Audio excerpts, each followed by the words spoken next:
In slavery, there is no choice. I have been a slave to my thoughts and my emotions. Freedom is believing that there's no limitation, except the limitation we put on ourselves. I have learned that we can free ourselves of our thoughts and emotions by a new awareness, opening a new gateway to higher consciousness, soul awareness. In 2007, my former husband Bill and I were living in Nashville, Tennessee. Bill is an awesome singer-songwriter, and my business partner and I had been restoring old homes for the market. We got very ambitious, and we also built 5 $500,000 homes. And I was exhausted when Bill accepted an invitation to Germany to perform at a spiritual seminar. We decided to take that opportunity and create a dream come true vacation for us. Bill had lived in Europe for 3 years, and he wanted to show me all the magical places that he had visited. So he made all the arrangements while I was working. And I thought that when we went on vacation, it would be time for me to recuperate and rest. However, when we landed in New York City, the flights had been canceled because there was a huge electrical storm, and they said that our flight would be rescheduled sometime the next day. Well, we ended up flying out to Europe at 4 o'clock in the afternoon, and that was one day later than we had planned, and so our plans got rushed ahead. When we arrived in Amsterdam, they lost my luggage, which would have been okay, except that I had on sandals and a sleeveless dress, and I had been anticipating hiking through the Alps in Switzerland. We were driving into Grindelwald, Switzerland, and it was glorious. I was mesmerized by the soft blue glacier waters that rush underneath the bridges as you drive across.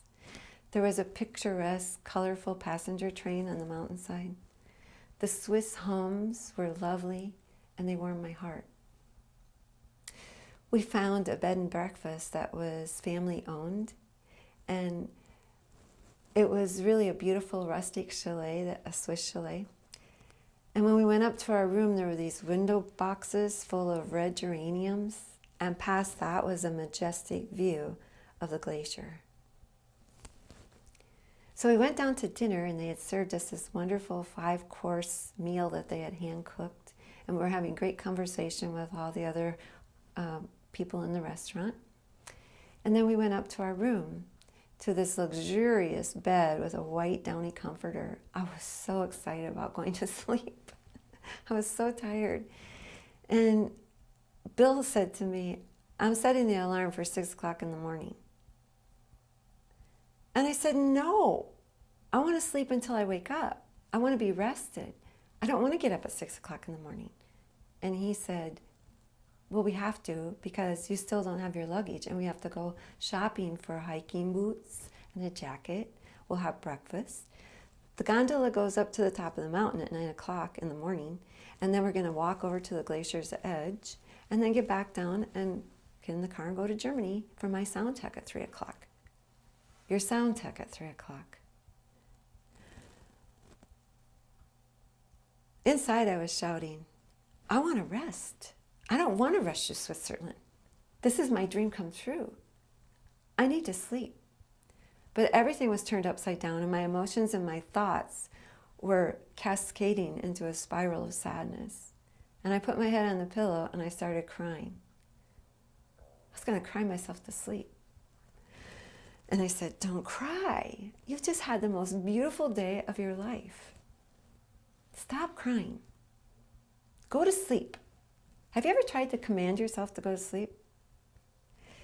So I was lying there, and I looked at the clock, and it was an hour later, and I was still upset. And I thought, I have to change this. I am going to change this by asking myself, what do I know? How do I stop this?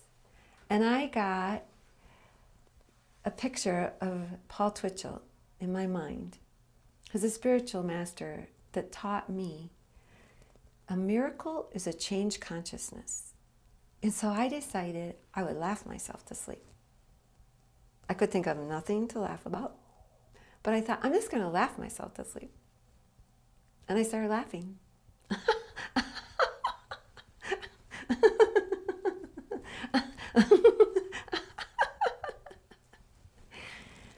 And I did. I laughed myself to sleep. And when I woke up, I was really rested. And my body felt this easy, peaceful feeling that I had been missing. And the next day, we laughed at breakfast. We laughed when we found all of my beautiful hiking clothes. We laughed on the way up the gondola. And then we laughed when we touched the glacier's edge. It was a fabulous day. I laughed and was smiling all the way to Germany. And by the way, we did make it on time. So,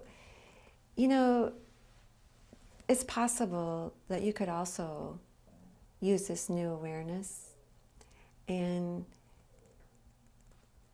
open a gateway to a higher consciousness for yourself.